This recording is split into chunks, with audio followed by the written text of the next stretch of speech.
السلام علیکم۔ سینکڑوں افراد کو تشدد اور زیادہ تر افراد کو زندہ آگ لگا کر موت کے گھاٹ اتارا جا رہا ہے۔ ہر طرف بچوں اور خواتین سمیت جلی ہوئی انسانی لاشوں کے ڈھیر دور قدیم میں ہونے والی قتل و غارت گری کی یاد تازہ کر رہے ہیں۔ بھارت کی طرح برما میں بھی بلوائیوں کے ہاتھ مسلمانوں کو زندہ جلانا ایک مرغوب مشغلہ بن چکا ہے۔ مساجد اور دیگر مقدس مقامات کو شہید کر کے جائیدادیں ضبط کی جا رہی ہیں۔ یاد رہے کہ 1947 میں روہنگیا رہنماؤں نے شمالی اراکان میں حریت پسند تحریک شروع کی تھی تاکہ مسلم ریاست بنا سکیں۔ 1962 میں برمی فوج نے جنگی کارروائیاں کرتے ہوئے بڑی تعداد میں قتل عام کیا۔ 1978 میں آپریشن کنگ ڈریگن کے دوران روہنگیائی مسلمانوں کی کثیر تعداد نے بیرونی ممالک کی طرف ہجرت کرنے میں عافیت سمجھی۔ 1991-92 میں بھی برمی فوج اور پولیس کی طرف سے روہنگیائی مسلمانوں کی معمولی بات پر قتل کرنا عام سی بات تھی۔ انگریز دور میں بنگلہ دیش کے سرحدی علاقوں سے بڑی تعداد میں محنت مزدوری کرنے والے غریب مسلمان برما کی ریاست ریکھائن میں آباد ہونا شروع ہوئے تھے، لیکن اصل فوجی آپریشن برما میں روہنگیائی مسلمانوں کے خلاف 1982 میں جنرل نیون نے اقتدار پر قبضہ کرنے کے بعد شروع کیا۔ مسلمانوں کو برما کی شہریت سے محروم کر دیا گیا۔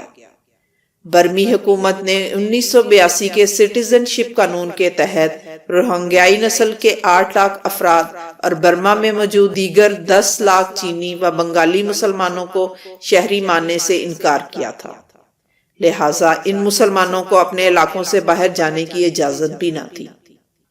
فلسطین میں اسرائیلی بربریت ہو یا پھر کشمیر میں بھارت کا ظلم، برما میں نہتے مسلمانوں کا بلوائیوں کے ہاتھ قتل عام ہو یا پھر نام نہاد دہشت گردی کے خلاف جنگ کی آڑ میں افغانستان، عراق، شام، مصر، کویت، شمالی کوریا، ایران، بوسنیا، چیچنیا یا دیگر مسلم ممالک میں امریکی جارحیت، اقوام متحدہ اور عالمی برادری نے مسلمانوں کی تباہی پر ہمیشہ سے ہی خاموشی کا کردار ادا کیا ہے، جس کا واضح ثبوت آج پھر کشمیر اور فلسطین میں دیکھنے کو مل رہا ہے۔ دنیا کا ہر قانون اور ضابطہ انسانی قتل عام کی شدید مذمت کرتا ہے، لیکن اس کے برعکس برما میں مسلمانوں کے قتل عام کے جو روح فرسا واقعات دیکھنے میں آ رہے ہیں، اس نے دنیا کے امن کو داؤ پر لگا دیا ہے۔ سب سے بڑھ کر ستم ظریفی یہ ہے کہ 8 لاکھ افراد کے لیے تمام اسلامی ممالک کی زمین تنگ پڑ چکی ہے، لہٰذا حالات کے ستائے یہ برمی مسلمان بیچ منجھدار سمندر کے تپیڑوں کا مقابلہ کرنے پر مجبور ہیں۔ ہزاروں روہنگیائی مسلمان سمندر میں چھوٹی چھوٹی کشتیوں میں محصور بے بسی کی تصویر بنے ماتم کنا ہیں، کیونکہ کوئی بھی ہمسایہ ملک انہیں قبول کرنے کو تیار نہیں ہے۔ برما میں مسلمانوں کی نسل کشی کے بعد بنگلہ دیشی حکومت بھی روہنگیائی پناہ گزینوں کو ملک بدر کرنے کے در پہ ہے۔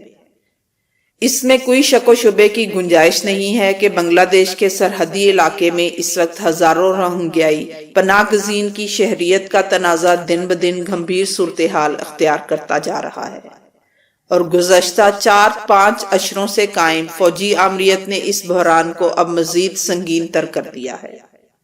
یہاں چند سوال زدے عام ہیں کہ اسلامی ممالک میں مسلمانوں پر ڈھائے جانے والے مظالم پر اقوام متحدہ نے آنکھیں کیوں بند کر رکھی ہیں؟ اگر روانڈا میں قتل عام پر بین الاقوامی عدالت جرنیلوں کو سزا سنا سکتی ہے تو برمی جرنیلوں کے خلاف مقدمات کیوں درج نہیں کیے جا رہے؟ UNOIC انسانی حقوق کی تنظیموں اور عالمی طاقتوں نے اس بدترین انسانی المیے پر خاموشی کیوں اختیار کیے ہوئے ہے؟ حالانکہ اقوام متحدہ نے اپنی ایک رپورٹ میں روہنگیائی مسلمانوں کو روئے عالم کی مظلوم ترین اقلیت بھی قرار دے رکھا ہے۔ بنیادی انسانی حقوق تو دور کی بات، انہیں تو خود کو ملک کا شہری کہلانے کا حق بھی حاصل نہیں ہے۔ جنگ عظیم دوئم کے بعد دنیا میں امن کی تلاش کے لیے معرض وجود میں آنے والے ادارے اقوام متحدہ کی کارکردگی سوالیہ نشان بنی ہوئی ہے۔ 90 کی دہائی میں امریکہ نے عراق جبکہ 2001 میں افغانستان پر حملہ کیا اور اس لڑائی میں نیٹو فورسز نے امریکی فوج کا بھرپور ساتھ دیا۔ دیگر ممالک کے خلاف بھی امریکہ کی محاذ آرائی کسی سے ڈھکی چھپی نہیں ہے۔ آرٹیکل 2 کے تحت تمام ممالک کو برابری کی حیثیت حاصل ہوگی اور جنگوں سے سب کو محفوظ کیا جائے گا، لیکن آج کردار صفر ہے۔ میانمار غالباً دنیا کا واحد ملک ہے جو محض مذہبی اناد کی وجہ سے اپنے شہریوں کو شہری تسلیم کرنے سے انکاری ہے۔ بدھوں کا خیال ہے کہ چونکہ مسلمان یہاں غیر قانونی طور پر ہجرت کر کے آئے ہیں، اس وجہ سے انہیں خود کو ملک کا شہری کہلانے کا کوئی حق حاصل نہیں۔ دنیا میں پاکستان وہ واحد ملک ہے جس میں مسلمانوں کو نہ صرف شہریت دی بلکہ انہیں اپنے ملک میں آباد بھی کیا۔ ارکان ہسٹوریکل سوسائٹی کے اعداد و شمار یہ بتاتے ہیں کہ اس وقت بھی 2 لاکھ سے زائد برمی مسلمان کراچی میں آباد ہیں۔ 1997 کو دن دہاڑے بلوائیوں نے صوبے کے شہر مندالے کے مسلم اکثریتی علاقوں میں داخل ہو کر مسلمانوں کے خون سے اپنی پیاس بجھائی۔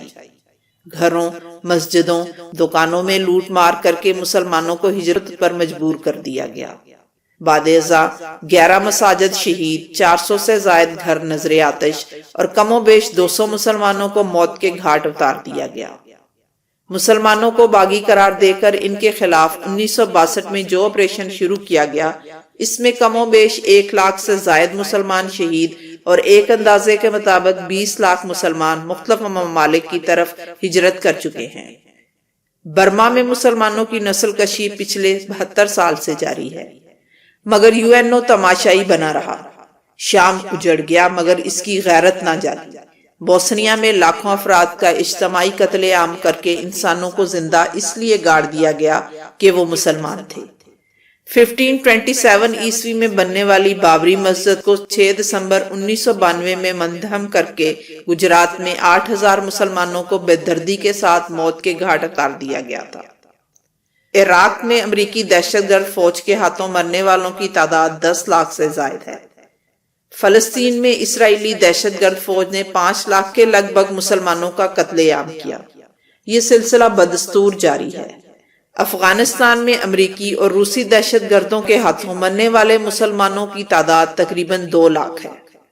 شام میں 4 لاکھ افراد مارے جا چکے ہیں، جبکہ 80 لاکھ مہاجر کیمپوں میں زندگی بسر کرنے پر مجبور ہیں۔ کشمیر میں ان دنوں تاریخ کا بدترین کرفیو نافذ ہے اور اب تک 4 لاکھ سے زائد لوگ دہشت گردی کی نظر ہو چکے ہیں۔ خون مسلم کی ارزانی پر دنیا کا ہر انسان دکھی ہے۔ امت مسلمہ کے حکمرانوں کو مصلحتوں اور مفادات سے باہر نکل کر ظلم و ستم کو روکنے کے لیے کردار ادا کرنا ہوگا، جس کے لیے عالم اسلام کو ایک پلیٹ فارم پر اکٹھا ہو کر مشترکہ جدوجہد کرنی ہوگی۔ اگر ایسا نہ ہو سکا تو وہ وقت بھی پھر دور نہیں جب ظلم و ستم کی بھڑکتی یہ آگ دوسرے مسلم ممالک کو بھی اپنی لپیٹ میں لے کر نیست و نابود کر دے۔